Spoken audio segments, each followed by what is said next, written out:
We're here at MIPCOM. I'm here with Jonathan Laor from Applicaster at their beautiful booth here in the Palais. If you can tell us a little bit about who you are and what you do. Great. So good to have you here, Nathan. It's really a pleasure to have you here at the Applicaster booth at MIPCOM. We're at the Riviera Hall. We're here as representatives of the transformation wave TV is going through. Everything is changing, the experience, the content, how it's being produced, and Applicaster is the technology infrastructure behind that. We work for some of the biggest broadcasters around the world, from ProSieben in Germany, RTL, Televisa, Fox International, some of the brands you probably know. And it's very exciting times because like I said, everything is changing. And why in particular are you here at MIPCOM this year? Is there anything new that you're seeing happening? Every transformative move over the industry is not a simple thing. So if you look at transportation, first Yellow Pages became digitally distributed. Then came things like Uber. Then come things like Via. Then comes an automatic car. And it really transforms every piece one by one. TV is very much the same. That distribution has changed, affect the digital department. But now it's the time where content itself, the formats are changing. So it's really something that the organization, the TV organization, is going through from end to end. And this is just another piece of the puzzle. This is where the shows are invented. This is where they are sold. And for these people to get educated and to be to have access to these technologies that can make their experiences more relevant, it's very important. Everybody is aware of the attractiveness of new forms of media, from Vine to Snapchat to Instagram, Twitter, and there are ways to create harmony between the different moving pieces, but it's not straightforward because at the end everybody's competing for eyeballs, media, engagement, time on site, these metrics. And it's about finding the synergy. That's our expertise, and that's why we're here. Great. And are there any examples you can talk about of platforms that you've built for networks?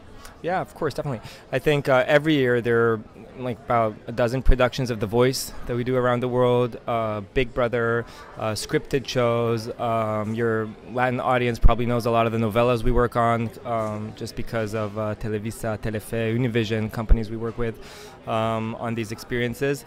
And most of them are just to create deeper access and connection between the people at home, the plots, and even the fictional characters. So we have tools that make fictional characters come to life for the consumer at home. These characters live throughout the week over the time of the TV show.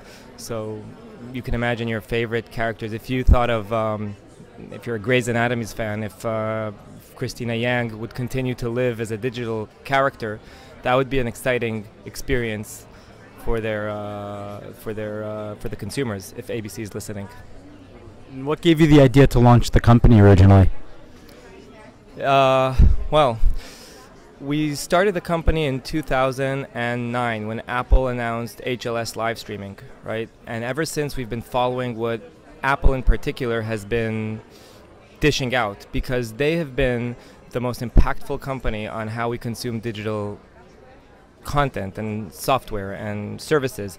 And the reason is, even though Google is another big force to recognize, Apple have been the ones that introduced a new category. So now with TVs, for example, that's a huge thing that will happen to our industry because it will all become converged into interactive TV, which is the vision. The vision of Applicaster is that TV itself, the one you see in the living room, becomes interactive. And Google have tried with Chromecast and Android TV and Google TV. Fiber is a great product, but I think now that there will be some kind of standardization of an app store and the thesis will be proven, hopefully will be proven, then we'll see all the players move into place, and then of course Google will take their dominance, Apple side by side. So in a way, we always believe that eyeballs are moving to different screens, but asses, if that's okay to say, don't move. So the economy of asses remains very much the same. A sofa in front of the TV screen in your household where Americans watch 400 minutes a day on average. That's a huge number. It's as big as ketchup and is almost as certain as death. And that's the vision behind Applicaster, interactive TV, catering to where you're watching it. And the major part is actually the living room. So now it becomes possible. It's a great time. Great, thank you. Yeah, and I guess last question is, and you might have spoken about it a bit, but with Apple announcing more development on the Apple TV, is your company planning on doing any development there? And do you have any other predictions for the next year? Well, Definitely, Apple TV is what we've always waited for. We had a press release ready every launch of the platform just to announce how great the world is going to become. This year they actually did it, so we couldn't be happier. You were able to use the press release. We will be able to use the press release to announce great things coming, and a lot of our customers obviously porting to the platform.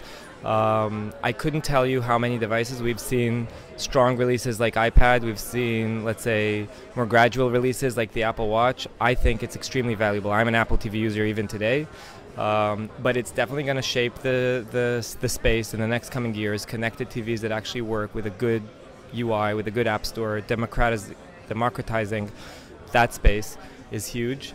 We also are going to see a lot more of the broadcasters looking how to be at par with the social networks and not just pour everything there. I think everybody understands the value of the social networks, but this year it really dawned on everybody that we have to find a way to have our medias living together and not just say viewership is viewership, because broadcasters are media companies. If they serve to develop somebody else's media, they've partnered on their only important asset that exists.